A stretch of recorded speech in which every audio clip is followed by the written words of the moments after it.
This is Pet Life Radio. Let's talk pets.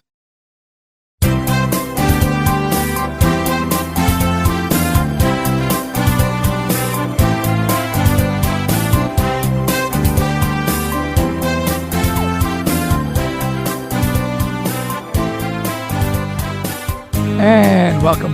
You're here live with Dr. Jeff here on Pet Life Radio's Ask the Best with Dr. Jeff and Instagram Live. And if I'm a little out of breath, it's because I literally just drove, but fast, from KTLA Studios in Hollywood to get back to my home studio to do our Sunday morning shows. So anyway, it was a fun segment. Love going KTLA. Anytime there's anything animal related, they usually will call me. So it's fun. It's like when I do Inside Edition and I do a lot of these shows, it's also KCBS here in LA. You know, it's interesting how when you start working with a producer, even if it's from a different realm, a different station, a different network, whatever, they don't leave the industry, right? What they do is, if whatever happens, they go to another station. So when the subject of pets comes up, they'll often say, oh, it's so-and-so. I used to work with Dr. Jeff. So basically, it's great because it keeps going. And I've never used any PR. I found it just usually the PR firms will get to me from the jobs that I do, and then they keep calling me. So anyway, it's a lot of fun. So love doing KTLA. They are really, really into pets. The weather person who's there, her name is Casey Montoya, has a Fix and Fido's rescue, and she is an absolute gem and a dog lover. So it's a great contact, and it's a great friend to have because she loves having the pet segments, and I love doing the pet segments. So it works out great. Anyway, if you got a chance to see it, that's great. But if you didn't, and probably many of you don't have KTLA 5 because it's a local LA station, then I am going to go over a little bit of what we discussed. So anyway, if you have any questions, so Hot Stuff, how is it chill? It may be a little early. It depends when you got it, but I'd be curious to know. I mean, it's got all the natural ingredients that are known to have some chill effect. It's got valerian, passion flower, chamomile, melatonin, tryptophan. So let me know. It'll be great. 2 a day. If I have firework sensitive dog instructor, say 2 a day. Can he? Yes, you can give 2. Oh, you definitely can give 2 at once. Especially, that's one good thing about when you get into these natural supplements, there's really no downside to giving more of it because none of these things, they'd have to eat a bushel to be toxic. And so I'm not worried about that. So yes, go ahead. Hey, JB, how are you? So in lieu of questions, if you have any questions, ask away. In the meantime, let me just go through some of the things we talked about. So my life with Corgi saw, oh, good, you saw me on KTLA. So this might be some repeat stuff, but I think it's good stuff to know. And interesting, I already got a few texts from my clients saying, oh, I saw you on KTLA this morning. So I got to be pretty early because I got my dogs. I got 5 of them. Feed my 4 cats. That's 9 right there at mouths to feed. And then take them for a walk. And then I got to dress up nicer to be on the show. I actually wear a sports shirt and have a tie. I know it's very unusual for me, but it's a lot of fun. I love going in there. So one of the things we talked about, the issue was summertime heat and some of the things that we have. So first of all, someone sent me an article I thought was fascinating. And I'm trying to figure out why. I would love your input to see if you can come up with some reasons. I'll share mine. 45% of dogs and 40% of cats vanish at some point during summer months, compared to only 7 to 8 of all the vanishing animals during winter months. Why is it? What is going on during the summer that is so much more conducive to pets getting out? So here are my thoughts. First of all, summertime kids are home. If you have young kids that are not responsible or as responsible as we'd like them to be, they leave doors open, they leave a window open, and that's how animals can escape. Also, going into the backyard, they forget to close the gate. So the dogs take an opportunity, the cats take an opportunity now to take off. Also, it is more conducive because of the temperature. It's warmer, it's nicer. Once it's freezing cold outside, they don't want to run away. So they just want to stay in a nice, warm house. But during the summer, when it's warm outside too, I think they get out. So I think that could be one of the reasons. And another time we talked about, we're going to go more through the questions. I have a couple of questions here. And that is do's and don'ts with hiking. Because we want to get out there, we want to do more, have more fun with our pets during the summer, take advantage of the better weather. So therefore, it's important to know the do's and don'ts. You don't want to hike in the middle of the day. You want to do it early in the morning, later in the evening, and even with that, you still have to read your dogs. The problem is dogs are so loyal to us. As long as we keep going, they're going to keep going to the point of exhaustion. And heat stroke can be deadly. So read them, watch their panting, touch their gums. Are they very dry? Just stop often. Make sure you have plenty of water with you. Bring a canteen, bring a water thing and a jug of water. And then when you stop in the shade, do it frequently, give them some water, let them drink. The goal is being with your pet, not racing through your day with your pet, because they will try to keep up with you to the point of exhaustion. And then in the middle of the day, you just don't want to do it at all. And one of the things we talked about with that hiking is probably a greater increased possibility of bee stings, snake bites if you are hiking areas where there's snakes. If you do, make sure that your dog has the rattlesnake vaccine. Understand that rattlesnake vaccine is not going to prevent a reaction. It's going to slow things down. It's going to buy you time. So if you do frequent these places, you need to know, very importantly, where the closest emergency or urgent care facility is that has the snake venom, the anti-venom for rattlesnakes. That is really, really important. Know their number. Don't even know. Just know where they are. Make sure they're open at the times that you're going to be hiking. You pick up your dog, do what you can. If you have to walk because it's big, very slow. Don't panic. Don't let them run, and get to that facility as soon as you can. As far as bee stings, look for their stinger. The most common places dogs ever get stung: their feet, because they usually step on the bee, or their muzzle, somewhere either around the mouth or in the mouth. You look for something that looks like a little black comma. A trick is take like a credit card and brush the area around. And in the lips, because the lips are usually pink, evert them, the upper, the lower, the cheeks, and see if you can find a little, it looks like a little black comma. If you can remove that, that's the first line of defense. And then always have some Benadryl with you. Talk to your veterinarian, maybe some prednisone. And again, if your dog frequently gets stung or bitten, you want to have it with you. So let's see. We had a question. Jeff, a good friend of mine has a border collie with a meningitis, probably, I think, female. She is in Michigan and working with vets. So it all depends on the source and the reason for the meningitis. How old is the dog? Is it bacterial? Does it seem fungal? Is it just inflammatory? So if they can find out the cause, I mean, this might be where a CSF tap might help, cerebrospinal fluid tap, to evaluate the spinal fluid and see if they can pick up anything there. Maybe an MRI might be an answer, looking for some sort of swelling, looking for a mass. So there are a number of reasons to have meningitis. It all depends on the age of the animal and overall health.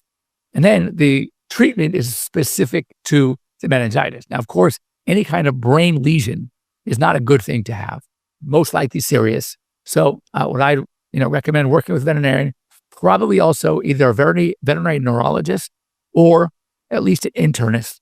This might be beyond the scope of most GPs. I would probably, if the diagnosis was made, I would refer and keep in the hands of a neurologist for sure. So keep me posted on that. My Bengal keeps doing weird thing, like she has food stuck in her mouth or filling up and chewing some. So what worries me about this could be either a very bad tooth, a loose tooth, or something stuck in the mouth, or you should definitely take to the veterinarian, because sometimes if they have a string foreign body and it's wrapped around the base of the tongue, so it's there, it really bothers them, especially when they eat and they move their tongue around. And the vomiting is because the other end of that string is probably in the stomach or somewhere. And because part of the string, the front part of it, is wrapped around the tongue, it can't move. So it's always there. So what I would do in a case like that is a thorough oral inspection. Okay. Then also an x-ray or an ultrasound to see if there is the intestines, okay, are sort of almost like a spiral together. All right. And because the string won't let everything open up. So you have a clumping of bowel because of a foreign body. So I'd have that too. And that could explain the spitting up. And maybe there's that stomach acid coming up is why he's licking like crazy. So definitely do not ignore it. It should be evaluated. And also something as simple as a bad tooth. If there's a loose tooth or it's kind of broken and there's a piece that's in there that's stuck, that's exactly what a dog or a cat will do. It's like they want to get it out, but they can't because it's still attached. So that's what I would check. Any of those many things. Yeah, it's very sick and lots of meds. Yes. 8-year-old. Well, again, that's exactly kind of what's going on with these dogs. it's not a good prognosis.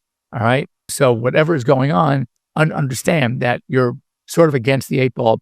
But if you can determine the cause, and if the cause is inflammatory, steroids, if it is infectious, culture and the correct antibiotic, but sometimes you don't always get the answer. So anyway, 12.5-year-old female Yorkie. One of her nipples was red and inflamed. Now it's the lump size of a marble beside it. Okay, so that either can be what's called mastitis, an infection of that gland. And if gently, and I mean gently, if it can be squeezed and you see like a purulent exudate coming out of the nipple, that's what you have. Or very likely at 12 years old, it could be a mammary tumor. And understand that when we say that early spay neuter, that's usually before the second heat, not usually, it's got to be before the second heat, can help prevent future mammary tumors. It doesn't mean completely, but most of us, if their dogs were spayed after the second heat, there's no risk reduction of mammary cancer. So therefore, it easily could be a mammary tumor, and therefore very important to have it checked out. If the dog is otherwise fine, if it's a Yorkie and a 12.5, I would bank that this dog also needs to have her teeth cleaned. Okay, so what I would do is make sure she's fine, full blood test, and then if necessary, if the teeth need it, or just to get rid of this tumor, anesthetize her. Of course, being very, very cautious based on the age. But 12.5 for Yorkie is not ancient. It's old, but not ancient. And if the bloods are fine, I would have no hesitation to anesthetize, clean the teeth, knowing Yorkies probably could have his teeth cleaned, her teeth cleaned, and remove that mammary tumor. One thing I would do also as part of my pre-surgical physical, because of her age and because of a mammary tumor, I would also do a chest x-ray, because it's very important to know at this time, if she already has evidence of a metastatic disease, that means lesions in the chest, that might change your mind completely, because the prognosis now becomes from just guarded to very poor. So if the lungs are clear, I would 100% proceed with the surgery and the dentistry, which most likely would be helpful. All right. So let's continue then. We'll go ahead and talk about some of the other heat issues. So we talked about stung by bees. Now, also another thing to remember about, well, actually it's 9:15. Why don't we do this? Why don't we take our break? Mark will play our messages from our sponsors, and we will come back and talk a little bit more about keeping your pet safe during the hot summer months. Be right back. Begging to hear more of your favorite show? Full episodes of all our shows are available on demand. Go to PetLifeRadio.com to fetch our entire lineup of Possum Pet podcasts. Also, dig us up in iHeartRadio and iTunes. Let's talk pets. Live and on demand only from Pet Life Radio. Let's talk pets. Let's talk pets On Pet Life Radio. Pet Life Radio. PetLifeRadio.com.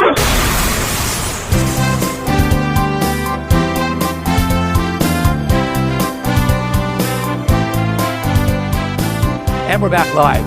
So just for you, just tuning back in after the commercials on Pet Life Radio, that the Yorkie we talked about with the mammary cancer. So what we think is a tumor, turns out that she had an emergency hysterectomy a few years ago. She's 12.5 now. A few years ago, it makes her 9.5. So that means she was not spayed.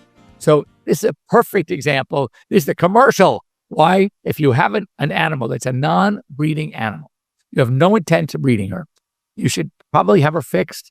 And if you have the option, if you have the animal before, as a puppy or a kitten, spay before their second heat. Now, cats are a little different because cats they're seasonally polyestrous. It's really hard to gauge it.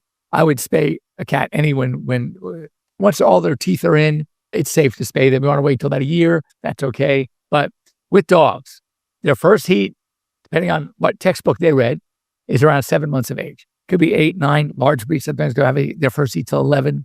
Their second heat is going to be 7 months later. Again, textbook is 7 months first, 14 months second. Once they have that first heat, wait till they're closer to a year of age, and then spay before that second heat. And for large breeds, I'd wait until close to the second heat. I like them to wait probably at least a year, if not a year and a half, if you can. If they had a late first heat, then go ahead and wait 7 full months, wait 6 months, and then spay. But that uterine infection was pyometra. Guess what? You could prevent pyometra by spay.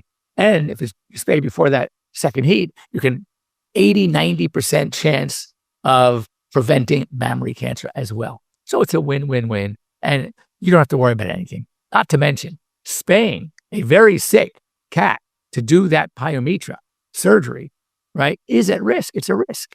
Whereas you spay a healthy year-old dog or cat, then it's a lot better. So that sort of solidifies my hunch that this was an intact female. What remedies recommended for dogs who get over diarrhea and a swollen backside butthole? Well, nicely put, a backside hole. All right, you could use like a desiccant, but if you give anything like that, sometimes the reason why it's still sore is because they're licking or rubbing. Now, it's hard to prevent the rubbing, but you can prevent licking by putting a cone on. So if you rub something on, like a desiccant, like a diaper rash powder, or a little Neosporin, something with a little lidocaine in it, so it numbs it a little bit, then you can also, you want to keep it covered so she doesn't lick it right off. So that's sort of what I would recommend, but also adding a little fiber to the diet. Psyllium powder is very well tolerated. Canned pumpkin, cooked oatmeal, cooked sweet potato, cooked yams, whatever, small amounts. If it's too much, they'll get really soft stool again. Just a small amount, depending on the size of the dog, anywhere from 1/8 of a teaspoon up to maybe 1 teaspoon. If it's a giant breed, maybe 2 teaspoons, but that will help, believe it or not, that will help keep the stool normal, but maybe a little softer and easier for the dog to defecate so it won't continue to irritate that area. Okay, my 8-year-old cat had a bladder inflammation from anxiety, urinary food, or regular food for the rest of his life. So the answer is yes.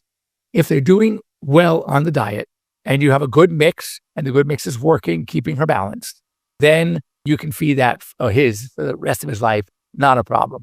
Now, there are certain foods that will say only to be used short term. The SD diet, for example, the stone dissolving diet, it will say you don't want to use it forever. But if it's the regular urinary care kind of food and it's working and the cat's doing fine, then yes, he can be on that for the rest of his life. All right, so let's go over some of the other things we talked about on my show this morning. Keep an eye out for more good questions. Oh, so when it cools down in the evening, you got to remember one thing, that the asphalt, especially black top asphalt, retains heat for sometimes hours.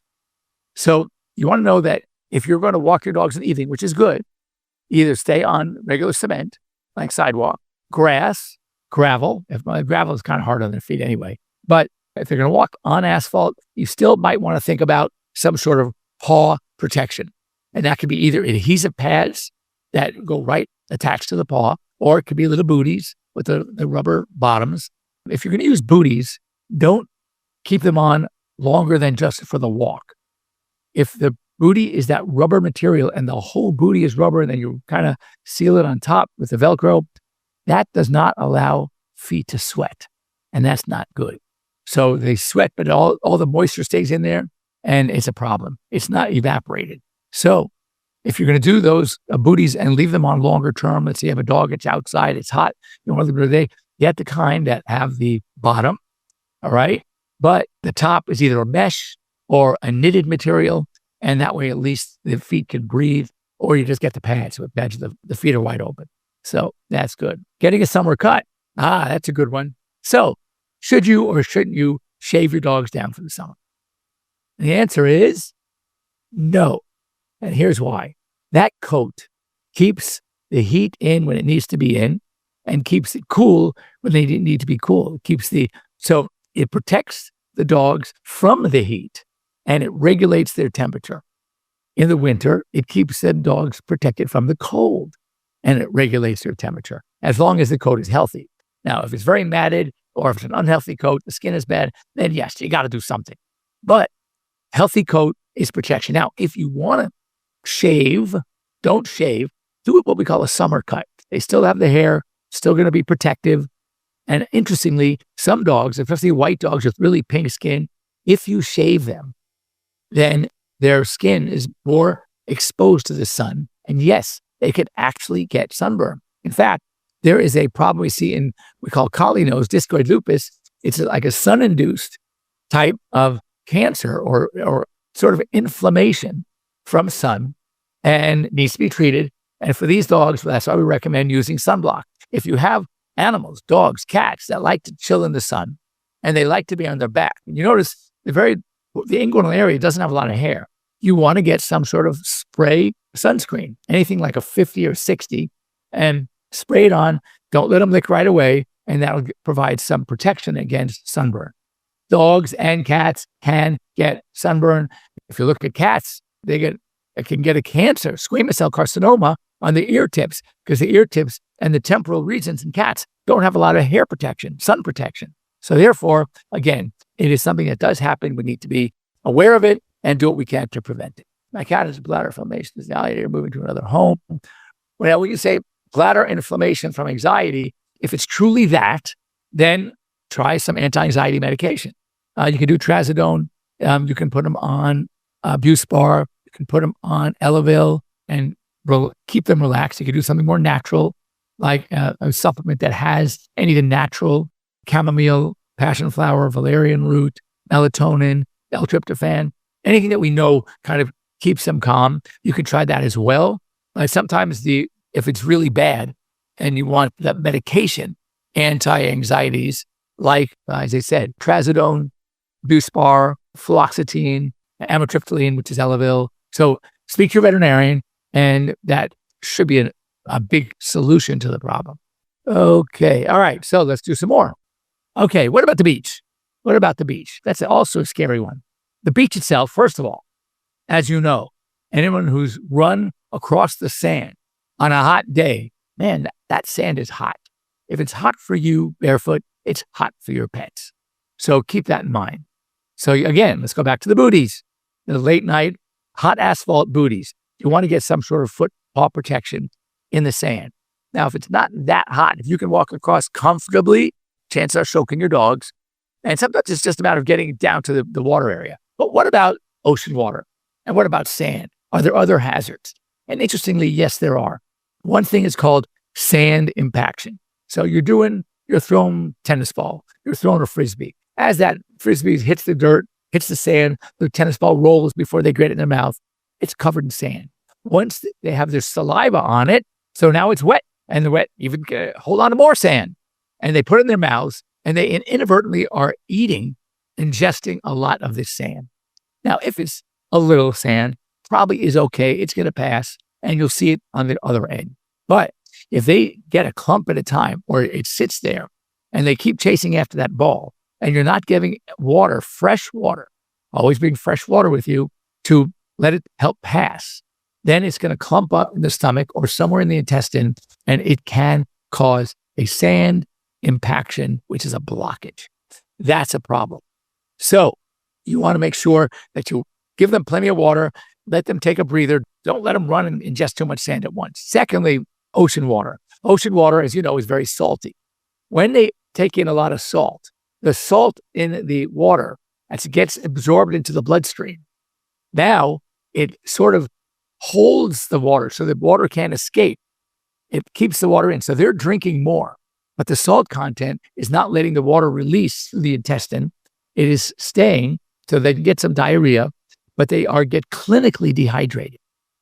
Then if the salt content in the blood gets too high and it goes into the brain, then it can cause brain swelling. So it's not like if your dog likes to drink water and is swimming in the ocean, inadvertently, they're going to take in salt water. They're just going to. So therefore, you need to be smart. You need to limit how much swimming in the ocean they do. You need to have plenty of fresh water with them to drown out the effect of the salt water. For example, my pool is a salted pool, and it's just called desalination, and that is fine. That's fine. It's very low content, but ocean water is much higher, and we know because I'm sure you've tasted ocean water before. So you want to be very, very careful. Next up, what about flea and tick medication? People ask me, when should I start flea medication? I say 2 months ago. We're already in June. So that you've got to have the flea medication. Usually I tell people to start in April. And now some parts of the country, it's year. In the South, it's year. In our area here in LA, it needn't be year round. It is often recommended because of ticks. Ticks can be year round, but we don't see a lot of ticks. But fleas for sure. So I say start, I go April, May, June, July, August, September, and maybe by October. So October, November, December, January, February, you probably can do without it. But from April through the end of September, you definitely want to have flea protection. I would recommend the isoxazolines. Those are the ones I like the best. The over-the-counter flea products that you can still get, even at Costco, at drugstores, is not going to be effective. I'm not going to mention drug names, product names. I will, however, mention the active ingredient. Fipronil and imidacloprid are no longer very effective. They might be a little effective. They're very safe. No need to worry about it.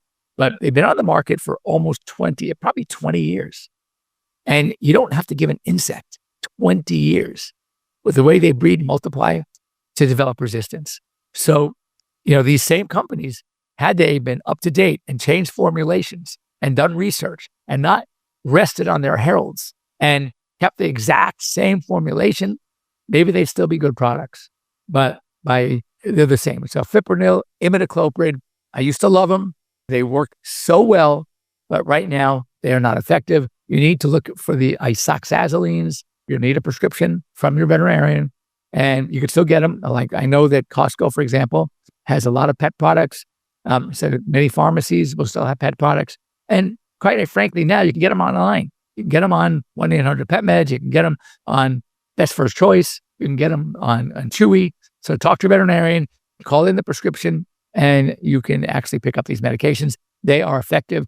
And I say safe with in quotes. There are some dogs, we don't know which ones, we can't predict, that may have a bad reaction. Usually the dogs that have this reaction, which could be a seizure reaction, are dogs that already had some evidence or history of seizures, and it might predispose them to more. If one of the oxazolines does it, you could go to one of the others. All right. So talk to your veterinarian. And there are some other older products that still are effective, that are available, still need prescriptions. So talk to your veterinarian about those as well. And I think that is it. Let me just check if we have any more questions. And Vanderpump Dogs. Hi. I love working with Vanderpump. Phenomenal organization. And what they do to help dogs is just unbelievable. They raise a lot of money and they help a lot of dogs. I think that's it. All right. So as you know, you can get a hold of me anytime. Just go ahead and you can reach me here on Pet Life Radio. Just Dr. Jeff at PetLifeRadio.com. You can reach me at Dr. Jeff at airvet.com, at drjeff.com. And most of you probably have my cell phone. Who am I kidding? So you can always call me, send me a text. One thing, I'll warn you now, I am very bad at listening to my voice messages. I even say in my outgoing message, don't leave a message, text me. I will get back to you. I'll be a day or two late, but I will get back to you. But I think that's I love talking pets. And during the week, if you want to text me a question about your pet that you think would be useful to talk about on my next show, next Sunday, please do. And we'll go from there. And I think, I don't know, Mark, is it Father's Day today or is that next week? Next week or today? Oh, next week. Okay. All right. So anyway, I thought it was too early. So anyway, I get to wish fathers, including myself, happy Father's Day. All right. Very good. See you next week, all. And again, you can always get me during the week if you need to. Bye-bye. Let's Talk Pets, every week on demand, only on PetLifeRadio.com.